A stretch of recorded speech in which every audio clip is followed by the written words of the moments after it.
Բարևսելի հայ ժողովուրդ, Հիսուսի խաղաղությունը բոլորիս վրա, ամեն։ Սիրելի հայր, Հիսուսի անունով գալիս եմ քո առաջ, խնդրում քո Սուրբ Հոգու զորավոր ներկայությունը, խնդրում քո այսօրվա թարմ օծությունը, նոր օծությունը, խնդրում քո ողջ զորությամբ իջիր մեր վրա, օծիր իմ շուրթերը, խոսիր, աղոթիր, փառաբանիր, ամեն ժամանակ, ամեն իրավիճակում, այսօրվա եթերը հանձնում քո ձեռքերի մեջ, որ քո հոգով զորավոր ձևով գործես։ Արձակես մեր կյանքի այն ամենը, ինչ որ քո հոգով պատրաստել ես այսօր մեր համար։ Փառք քեզ ամենակարող Աստված քո կատարյալ կամքի համար ու քո ժամանակների համար։ Ամեն բան քո վերահսկողության մեջ է ու դու քո որոշված ժամանակների համար անում ես քո զորավոր գործերը։ Փառք քեզ քո փառավոր հաղթանակի համար, որ խաչի վրա կատարել ես ու ավարտել ես։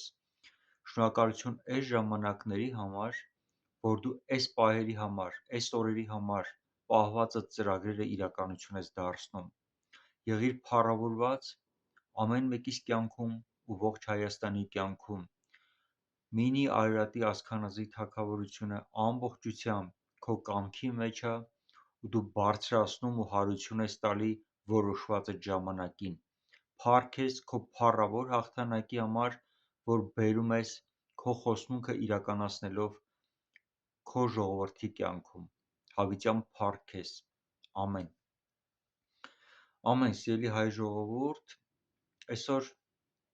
գիտեք սրտումս մի բան կա, ուզում եմ Հայաստանի հետ կապված մի բան ասեմ, որը զգում եմ, որ սենց հասունացած վիճակ կա։ Հայաստանի կյանքում ինչ-որ նոր բան է սկսվում։ Գալիս է փոփոխությունների ժամանակ։ Բաներ, որ երկար ժամանակ սպասել ենք, ակնկալել ենք, բայց չենք իմացել երբ է կատարվելու։ Բայց այդ սպասումը միշտ ունեցել ենք, որովհետև այդ սպասումը Աստծուց է, որ մեր մեջ դրված է։ Կան մարգարեական խոսքեր, որ ասվել է Հայաստանի համար, ու գալիս է ժամանակը, որ դրանց կատարվելը պետք է տեսնենք։ Ժամերն ու ժամանակները Աստծո ձեռքերի մեջ է։ Ինչքան էլ մեր սեփական նախաձեռնությամբ, փորձերով փորձում ենք արագացնենք, որ Աստծո խոստմունքը շուտ կատարվի, միևնույնն է, եթե Աստծո կողմից այդ ժամանակը որոշված չի, հասունացած չի, դա չի կարա կատարվի։ Դա նման է ոնց ծնողը, որ մայրը, որ ուզում է երեխա ունենա, ինքը հղի է, բայց պտուղը դեռ հասունացած չի։ Ինքը եթե նույնիսկ 2 ամսական հասակում ուզում է, որ այդ երեխան շուտ ծնվի, այդ երեխան չի ծնվելու, իր ցանկությունից կախված չի։ Պտուղը պետք է հասունանա, ձևավորվի, որ ճիշտ ժամանակին ծնվի, որ դառնա օրհնություն, որտեղ ժամանակից շուտ ծնված երեխան ինքը օրհնություն չի։ Ինքը կարա ընդհակառակը դառնա մեծ պրոբլեմ։ Եթե իրան հրաշքով պահեն, փրկեն, ակվարիումներում ինչ-որ ձևով, պետք է հարցական է այդ երեխան հələ առողջ կմեծանա, թե չէ։ Դրա համար շատ կարևոր է, որ ամեն ինչը լինի իր ժամանակին։ Նույն ձևով էլ Աստծո խոստմունքները մեր կյանքում, թե Հայաստանի կյանքում, թե ամեն մեկիս կյանքում շատ կարևոր է, որ իր ժամանակին Աստված իրականացնի ու մենք մեր շտապողականությամբ Աստծուն չխանգարենք։ Չմտածենք, թե մենք պետք է օգնենք Աստծուն, որ Աստված կարողանա կատարի իր ասածը մեր կյանքում։ Հիշում եք Աբրահամին, երբ որ Աստված իրան ասեց, որ պետք է զավակ ունենա, Աբրահամը նայում էր, որ Սառան չբեր է, տարիներով սպասել էին, որևէ արդյունք չկար, ու ինքը իր մարդկային մտքով մտածեց, որ եթե Սառայից չի ստացվում, գոնե Սառայի աղախնից այդ երեխան ծնվի, ու Սառան դեմ չէր, ինքը առաջարկեց նույնիսկ, որ Աբրահամը Հագարի հետ այդ երեխան ունենա, որը արդյունքում Իսմայելն էր, որը ընդհանրապես Աստծո կամքը չէր, այդ խոստմունքի զավակը չէր, որ պետքա ծնվեր։ Իսմայելը մարմնի կողմից ծնվածն էր, Աբրահամի շտապողականության արդյունքը, քայլ մարդկային Աստծուն օգնելու, Աստծո խոստմունքը իրականություն դարձնելու։ Արդյունքում ծնվեց Իսմայելը, իսկ հետո անցավ 14 տարի, նոր Աստված այցելեց Սառային, ու Սառան հղիացավ, մի տարի հետո ծնվեց Իսահակը, որը խոստմունքի զավակն էր։ Ու հետագայում մենք տեսանք, որ Իսահակն ու Իսմայելը, երբ որ մի տան մեջ մեծանում էին, Իսմայելը ինքը անընդհատ նեղում էր Իսահակին, իր փոքր աղբորը անդադ նեղում էր, ծաղրում էր։ Դա նշանակում է, որ մի բանը, որը մարդկայինորեն է արված, մարդկային արդյունքի հետևանքն է, մարդկային ջանքի հետևանքն է, որ Աստծու կամքը չէր, ինքը միշտ խանգարելու է այն ամենին, ինչ որ Աստծուց է։ Այսինքն Աբրահամը չհասկանալով իր սեփական նախաձեռնությամբ փորձություն ծնեց արհեստական մեկին, որը խանգարում էր հետագայում Իսմայելին, խոստմունքի զավակին, որը մինչև այս օրերը, ոնց դուք կարաք նայեք իսլամական երկրերը, որոնք հետագայում Իսմայելից առաջացան, անընդհատ թշնամաբար տրամադրված Իսրայելի հանդեպ, որը Իսահակի սերունդն է, անընդհատ փորձում են հետապնդեն, ոչնչացնեն, ու այն երկրները, որ այսօր կան իսլամական ու իրանք ուզում են Իսրայել պետության ոչնչացումը, հենց Իսմայելի սերունդն է, Իսմայել, որը հալածում է խոստմունքի զավակին Իսահակին։ Սա օրինակի համար է, որ մենք հասկանանք ու տեսնենք, որ մենք մեր կողմից ջանքեր չանենք ու չշտապենք Աստծուն օգնելու, Աստծու խոստմունքը, որպեսզի մեր կյանքում կատարվի, որովհետև մարդկայինորեն արված քայլերը բերում են ոչ թե Աստծու փառքին, այլ ընդհակառակը ծնում են փորձություններ, որոնք հետագայում խանգարելու են Աստծու ծնվածին, որը արդեն Աստծու խոստմունքի համաձայն է, այն ծրագիրը, որը պետք է իրականացվի Աստծու խոսքի համաձայն, այն արհեստական ծնվածը միշտ խանգարում է ու փորձություն է դառնում Աստծու աշխատանքին։ Ես օրհնում եմ Հիսուսի անունով ամեն մեկից, որ մենք թույլ տանք Աստծու աշխատանքը մեր կյանքում վստահենք, հավատանք ու չշտապենք։ Ամեն բան Աստված իր ժամանակին կանի ու չի ուշանա։ Նույնը Հայաստանի կյանքում խոստմունքը, որ Աստված տվել է Մինի Արարատի ազգանազի թագավորության համար, որ ինքը իր ժամանակին կբարձրացնի, իր սեփական ձեռքով սահմանները կփոխի, ու փառք Աստծո, որ մարդկայինորեն դա հնարավոր չի։ Ամեն բան կանի այն ժամանակ, ոնց ինքն է որոշե։ Հիշում եք, վերջում ես մի հատ օրինակ էի բերում, ասում էի Հիսուսը, երբ որ խաչվեց, մահացավ, ինքը 3 օր չկար երկրի վրա, չէր գործում, ոչ մեկին չէր բժշկում, ոչ մի դիվահարի չէր ազատագրում, հրաշքներ չէր գործում, մեռելներ հարություն չէր տալի, չէր քարոզում, ոչ մեկին օրհնության խոսքերով չէր մխիթարում, ուղղակի Հիսուսը մահացած էր։ Բայց Աստված էր որոշե Հիսուսի մահը։ Աստված էր, որ Հիսուսին առաջնորդեց դեպի խաչ։ Աստված էր, որ որոշել էր Հիսուսի համար այդ ճանապարհը։ Աստված էր, որ այդ 3 օրը նախատեսել էր, որ Հիսուսը այլևս երկրի վրա ոչինչ չպետք է անի, որտեղ մեռած է լինելու։ Բայց 3 օր հետո Աստված Հիսուսին հարություն տվեց։ Ու Հիսուսի հարությամբ ծնվեց նոր բան։ Ծնվեց եկեղեցին, ծնվեց Սուրբ Հոգու նոր շարժը, եկավ նոր ժամանակաշրջանը, այլևս հները անցան ու ամեն բան նոր էր։ Աստված նոր բան էր անում, ու այդ նոր բանը անելու համար ինքը Հիսուսին անցկացրեց մահվան ճանապարհով։ Մահվան ճանապարհով անցկացնելով, հարություն տալով, ինքը ստեղծեց մի նոր բան, ծնեց մի նոր բան, որը մարդկության կյանքի մեջ պետքա բերեր մեծ փոփոխություն։ Հիսուսը իր ներկայությամբ, իր ֆիզիկական կյանքով արեց այն բաժինը, ինչը որ այդ ժամանակահատվածի համար Աստծու կողմից նախատեսված էր։ Հիսուսի հարությունից հետո այլևս պետք է իրավիճակը այլ կերպ զարգանար, նոր պատմություն էր կերտվում։ Սուրբ Հոգին, երբ որ եկավ աշակերտների վրա, իրանք հոգով լցված արդեն քարոզում էին Հիսուս Քրիստոսի մասին, տարածելով Աստծո արքայությունը։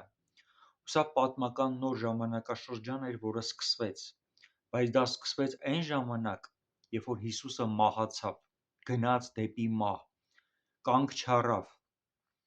չսահմանափակեց Աստծո ծրագրերը,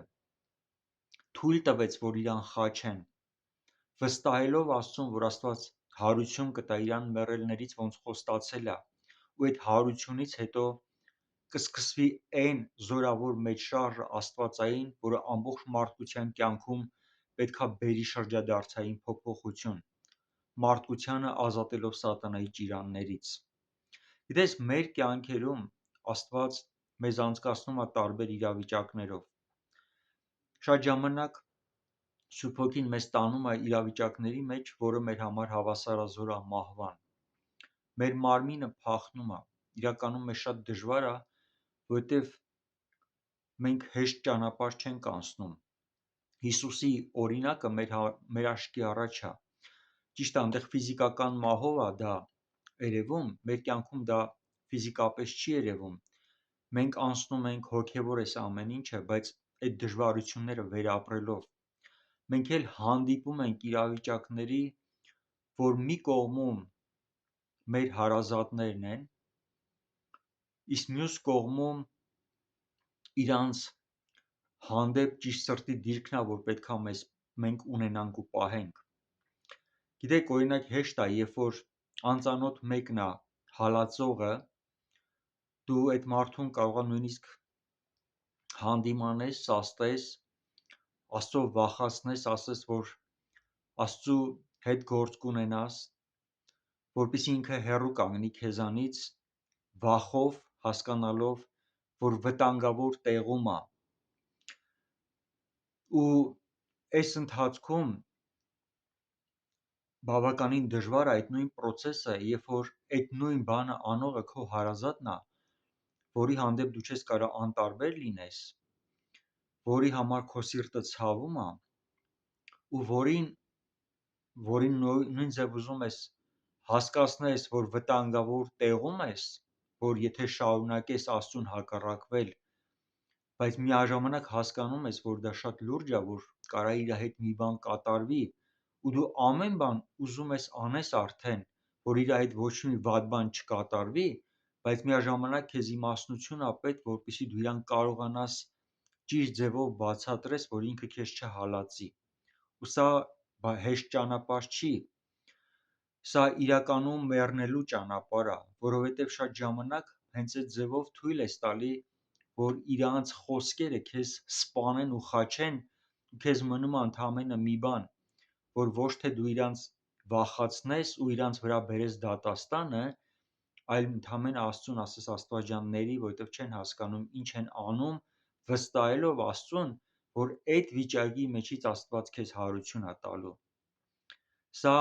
ընթացք է, սա process է, որի մեջ Աստված է տանում։ Հիսուսը, երբ որ նայում եք իր կյանքի ընթացքում, ինքը մի անգամ անցավ խաչի ճանապարհը, մնացած բոլոր դեպքերում ինքը քանդում էր սատանայի գործերը, սատանայի բոլոր ջանքերը իշխելու Հիսուսի վրա անօգուտ էին ու իրականում Հիսուսը կանչված չէր սատանայի առաջ խոնարհվելու։ Հիսուսը իր դիրքը, իր իշխանությունը հասկանալով սատանային սաստում էր ու հանդիմանում էր։ Բայց այն պահին, երբ որ Աստված ասեց, որ պետքա խաչվես, Հիսուսը այլևս չհակառակվեց։ Ինքը թույլ տվեց, որ սատանան իր վրա վերցնի իշխանություն ու խաչի իրան։ Ու դա անում էր Հիսուսը հենց այն բանի պատճառով, որ ինքը սիրում էր իր ժողովրդին Իսրայելին, ում համար որ եկել էր, որին ինքը փորձում էր բացատրել, որ նման դիրքորոշումը շատ սխալ է ու վտանգավոր է,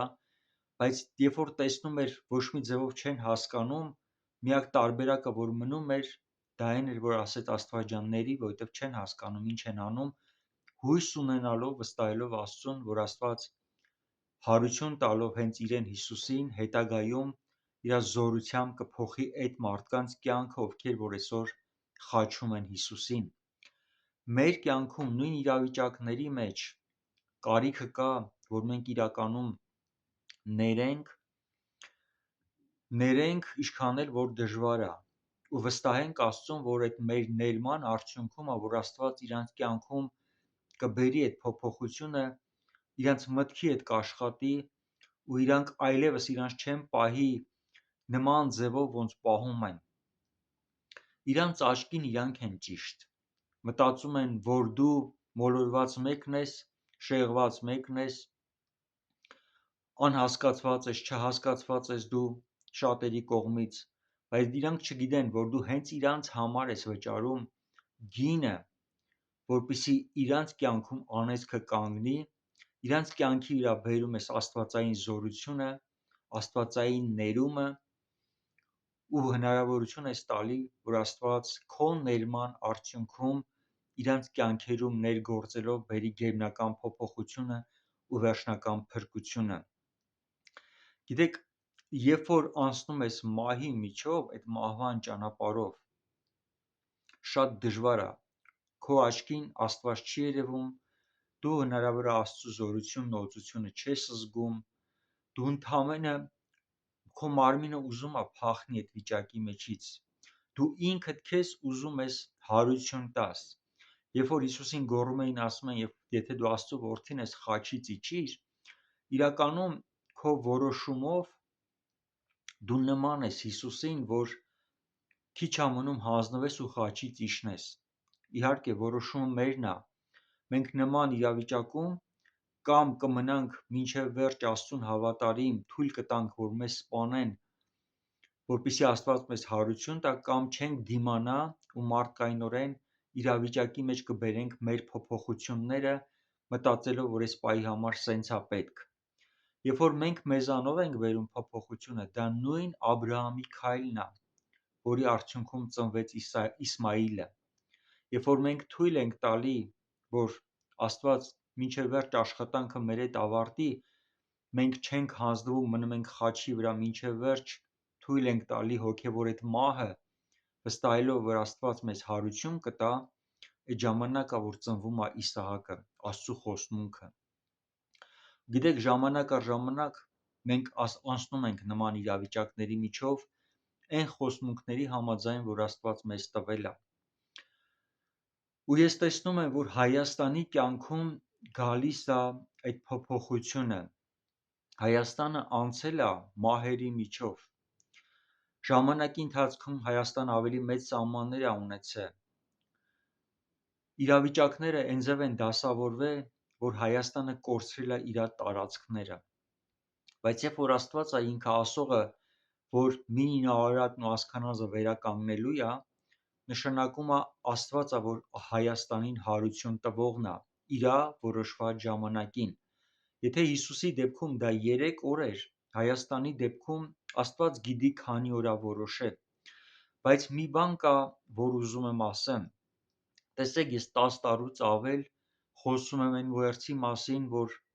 կոչ անելով բոլոր մարդկանց, ազգերին, առաջին հերթին հոգևոր առումով զինելու, պատրաստելու Մինին Արարատն ու Ասքանազը։ Ես արվածս առաջին իսկ օրվանից հստակ մեծ փոփոխություններ չեմ տեսել,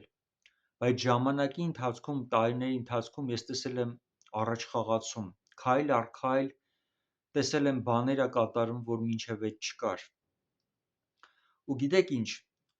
Աստված է, որ որոշում է ժամանակները, Աստված է, որ մարդկանց սրտերի հետ խոսում է, Աստված է, որ բարձրացնում է իր օծյալներին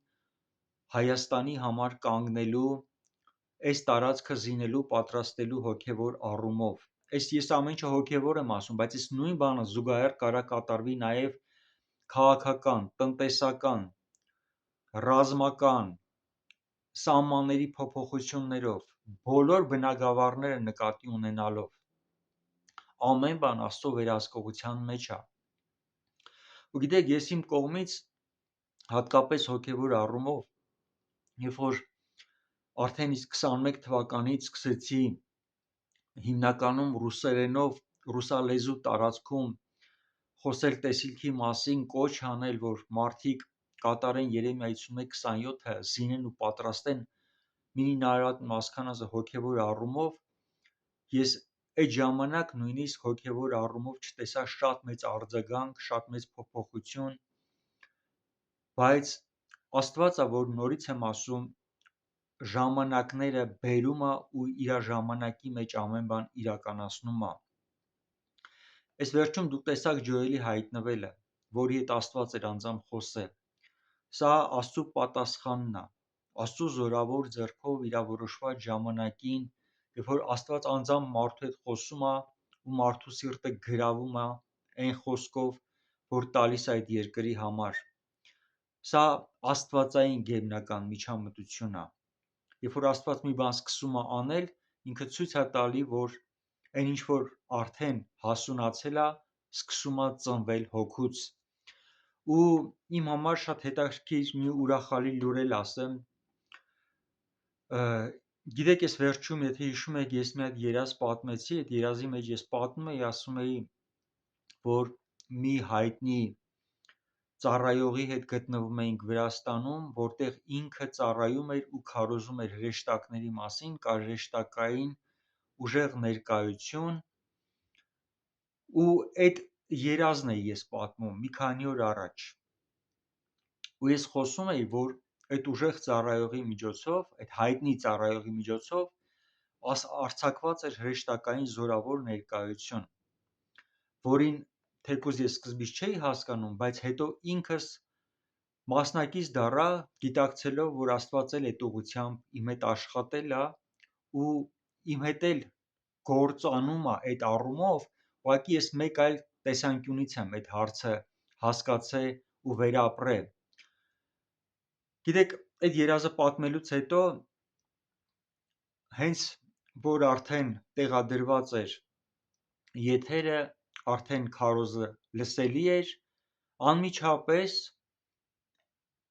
երևի թե 20 րոպե հետո ինձ հենց այդ նույն ծառայողը, որի մասին այդ երազի մեջ պատմում եմ, բայց անունը չեմ տալի, գրում է, ասում է, որ Աստված իր սրտին դրել է, որ ինքը գա Հայաստան ու մենք միասին անցկացնենք կոնֆերանս։ Գիտեք, սա իմ համար շատ ուժեղ նշան էր։ Հետաքրքիր է, ես երազը տեսնում եմ, հենց այդ նույն օրը պատմում եմ, եթերը վերջանում է, եթերի մեջ ես իր անունը նույնիսկ չեմ տվել, բայց ինքը 20 րոպե հետո ինձ գրում է, ասում է, որ Աստված ինձ ասել է, որ գամ Հայաստան, մենք իր այդ կոնֆերանս անցկացնենք։ Ու սա իր կյանքում առաջի դեպքն է, որ ինքը պետք է լինի Հայաստանում։ Ու ես տեսնում եմ աստվածային գերբնական միջամտություն, երբ որ ժամանակը հասունանում է, Աստված ինքն է բարձրացնում մարդկանց, իր զորավորներին, որպեսզի Հայաստանում բերի այն գերբնական փոփոխությունը, այն գերբնական հաղթանակը իր խոսքի համաձայն հոգևոր առումով, որ պետքա սկսի։ Սա շրջադարձային պահ է Հայաստանի համար, ու ես շատ կարևոր եմ սա համարում, ու ես տեսնում եմ, որ Հայաստանի կյանքում գալիս է հարության ժամանակը։ Մենք անցել ենք այդ մահվան ճիրաններով շատ երկար ժամանակ, բայց երբ որ Աստված է հարություն տալի, ոչ մի մեռած բան այլևս գերեզմանում չի մնում։ Հիսուսը 3 օր գերեզմանում էր, բայց երբ որ Աստված հարություն տվեց Հիսուսին, այլևս ոչ մի բան չէր կարա Հիսուսին պահեր գերեզմանում։ Երբ որ Աստված հարություն է ուզում տա Հայաստանը, այլևս ոչ մի բան չի մնալու առաջվանը, այլևս մահը, հոգևոր մահը Հայաստանի վրա քանդված է Հիսուսի անունով։ Աստվածը, որ իր զորավոր աշխատանքը պատրաստում է իրականացնի Հայաստանի վրա, ու այն ջանքերը, որ մինչև այսօր արել եմ, մարդկայնորեն ինչքան փորձել եմ, քարոզել եմ, ուղերձը տարածել եմ ու սպասել եմ իմ ուզած ժամանակին, որ դա պետք է կատարվի, փառք Աստծո, որ մարդկայնորեն ոչ մի բան չի կատարվել, որովհետև մարդկայնորեն կծնվեր Իսմայիլը, որը կխանգարեր Իսահակին, ու հիմա գալիս է Իսահակի ժամանակը, ծնվում է Իսահակը, ու Աստծո ձեռքով, Աստծո զորությամբ այն ինչ որ ծնվում է Աստծուց, հաղթում է աշխարհը։ Դա գերբնական փոփոխությունն է, որ Աստված պատրաստում է բերի Հայաստանի կյանքի վրա։ Ես օրհնում եմ քեզ Հայաստան, օրհնում եմ քեզ հայ ժողովուրդ, հավատարիմ մնացեք Աստծուն մինչև վերջ, պինդ բռնվեք այն խոստմունքներից, որ Աստված ձեզ ասել է, մի նայեք աչքի երևույթով ինչա կատարվում։ Աստված հավատարիմ է, որ իր խոսքը կատարի իր որոշված ժամանակով, իր զորավոր ձեռքով։ Շարունակեք աղոթել, վստահել ու փառաբանել Աստծուն իր ասածի համար։ Օրհնեք այն գերբնական միջամտությունը, որ Աստված պատրաստում է իրականացնի Հայաստանի համար։ Օրհնեք բոլոր Աստծու զորավորներին, ովքեր որ ստանում են իրանց սրտում Հայաստանում անելու այն ներդրումը, որ Աստված իրանց ասել է։ Օրհնեք ու կանգնեք տեսիլքի համար, որ մինչև հիմա կանգնած եք եղել։ Գալիս է պտուղը քաղելու ու վայելելու ժամանակը։ Փառք քեզ ամենակարող Աստված իմ։ Փառք քեզ Տերերի Տեր, արքաների արքա։ Շնորհակալ եմ հավատարիմ Աստվածս, որ դու ես Հայաստանի Տերը, որ դու ես, որ քո զորությամբ բերում ես փոփոխությունները ու քո փառավոր հաղթանակը քո խոսնունքի համաձայն, ոնց խոսել ու ասել ես Հայաստանի կյանքում իրականացնում ես քո զորավոր ձեռքով։ Օրհնիր քո օծյալներին, որոնց պատրաստում ես բերել Հայաստան ու բերել այն գերբնական փոփոխությունները Հայաստանում, որը որոշել ես այս ժամանակների համար։ Օրհնությունդ Հայաստանի վրա,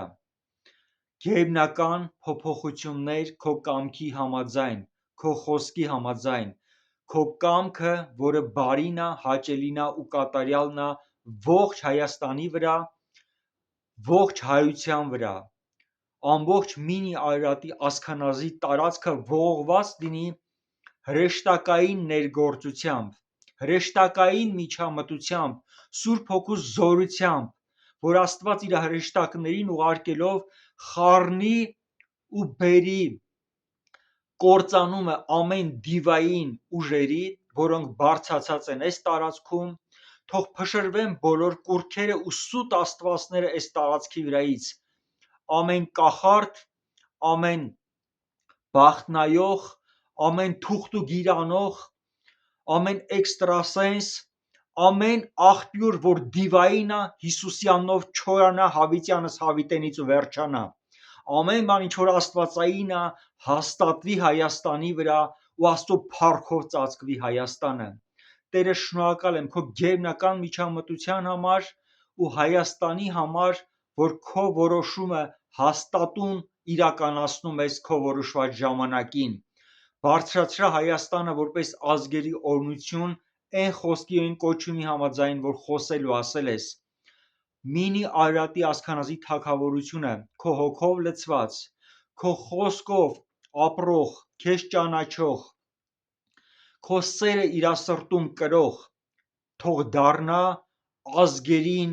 քո արքայությունը տարածողը ու քո սերը պատմողը, քո սիրո մասին վկայողը, որպեսզի բոլոր ունայն ու սուտ կուռքերը փշրվեն ու մարդկանց աչքերը բացվեն, որպեսզի ճանաչեն ճշմարտությունը միակ ճշմարիտ Աստծուն Հիսուս Քրիստոսին։ Ես կանչում քո զորավոր մեծ շարժը բոլոր այն ուժերի վրա, ովքեր որ մինչև այսօր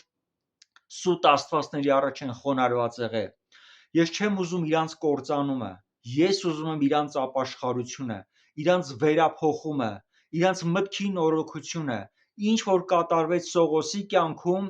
նույնը կատարվի բոլոր այդ մարդկանց կյանքում, ովքեր որ այսօր դիվային ազդեցության մեջ են, բայց մտածում են, թե ճիշտ Աստծո են ծառայում։ Լույսդ գա խավարի վրա ու բոլոր մարդիկ լուսավորվեն ու ճանաչեն ճշմարտությունը։ Հիսուս Քրիստոսի փրկության ավետարանը հասանելի դառնա ամեն մարդու կյանքի վրա ու Հիսուս Քրիստոսին մարդիկ Տեր ու Փրկիչ ընդունելով ունենան վերստին ծնունդ ու խավարի արքայությունից տեղափոխվեն Հիսուս Քրիստոսի լույսի արքայություն։ Շնորհակալություն Հիսուս ջան քո արյան համար,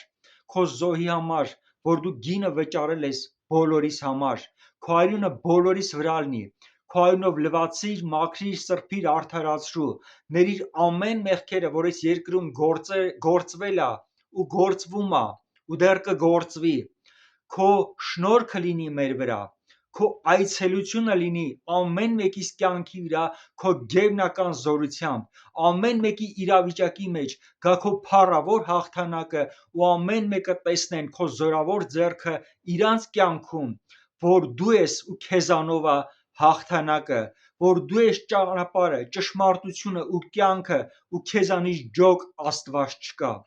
Քո փառքը թող հանգչի Հայաստանի վրա հավիտյանս հավիտենից ու քո կամքը կատարողների վրա լինի գերբնական օրհնությունդ ողջ ժամանակ, ամեն իրավիճակում քո կամքը կատարողներին զորացնես, օրհնես, օծես ու իրանց ձեռքը ել ավելի զորացնես, օգտագործես քո կամքը կատարողներին ազգերի մեջ դառնան ազգերի օրհնությունը ու քո փառքը տարածողը Հիսուս Քրիստոսի զորավոր անունով։ Շնորհակալ եմ Հայաստանին օրհնողներին օրհնիր գերբնական ձևով, տեսիլքդ իրականացնողներին օրհնիր գերբնական ձևով, որ ամեն մեկը տեսնեն քո կամքը կատարողի վրա քո շնորհքը զորավոր է ու մեծ է, որ քո հարստության ճոխության չափով վարձահատույց ես լինում ու քո սերը դրանով ցույց ես տալի քո խոնարհ ծառաների վրա։ Շնորհակալություն սիրելի Հայր, որ քո փառավոր հաղթանակով այցելում ես Հայաստան, Հայաստանում բերում ես գերբնական հաղթանակներ, այլևս պարտությունը դժոխքում է, հաղթանակները Աստծո փառքի վկայությունն են։ Շնորհակալություն, որ Հայաստանի վրա ծագում է քո լույսը, շնորհակալություն, որ դու ցույց ես տալի, որ Հայաստանի Տերն ես, որ Տերն ես ու վերահսկում ես ամեն բան Հայաստանի վրա։ Փառք ես հավիտյանս հավիտենից, Հիսուս ջան, փառք ես հավիտյանս հավիտենից, փառավորվիր ամեն մեկիս կյանքում Հայաստանում, ամեն մեկիս կյանքում, ամեն մեկի շուրթերից քո անունը փառավորվի ու ամեն մեկս լինի քո սիրո վկան ողջ աշխարհով մեկ, ոնց որոշել ու նախատեսել ես։ Ամեն։ Ամեն։